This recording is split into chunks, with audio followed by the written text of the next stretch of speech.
Suomija uždraudžia tabaką ir cigaretės. Tai reiškia, kad tie, kas gimė po 2000-ųjų, legaliai jų įsigyti nebegalės niekada. Pypkiuodami pasens ir numirs seneliai, dėdės, bobutės, bet tu nebe. Naujoji Zelandija susitelkė į naująjį rūkymą. Kas yra naujasis rūkymas?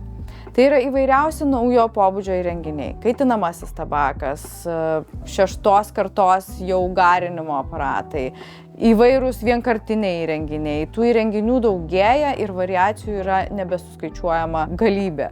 Viena vertus, šitie įrenginiai teikia vilties, nes nebelieka degimo ir dūmų. Todėl pavojingųjų dalelių skaičiuojama 100 kartų mažiau, kartais iki 500 kartų mažiau.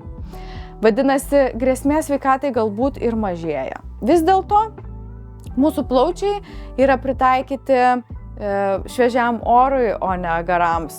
Todėl liekamieji reiškiniai vis tiek bus.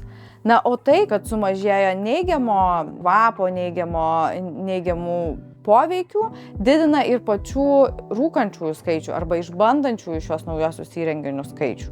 Kaip Lietuva yra pasiruošusi spręsti naujojo rūkymo klausimą? Tiesą pasakius, nežinau.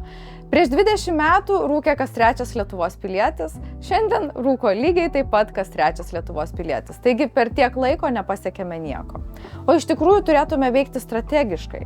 Kiekvienas rūkymo tipas reikalauja skirtingų strateginių sprendimų. Tai vienokias priemonės turėtume taikyti degiajam tabakui ir cigaretėms, kitokias priemonės turėtume taikyti naujosioms alternatyvoms ir naujajam rūkymui. Seime esu priklausomybių prevencijos komisijos pirmininkė. Kartu su komisija mes parengėm projektą, kuris didina baudas žmonėms, kurie perparduoda rūkymo įrenginius nepilnamečiams. Aš skatinu savivaldybės taikyti mokslų pagrįstą rūkymo prevenciją ir taip pat Seime atstovauju naujojo rūkymo klausimą. Keliu klausimus apie tai, kaip turime veikti strategiškai. Šiandien rūkymo prevencija yra vienas iš prioritetų, tačiau rūkymo prevencija turi atitikti šiandienos realijas.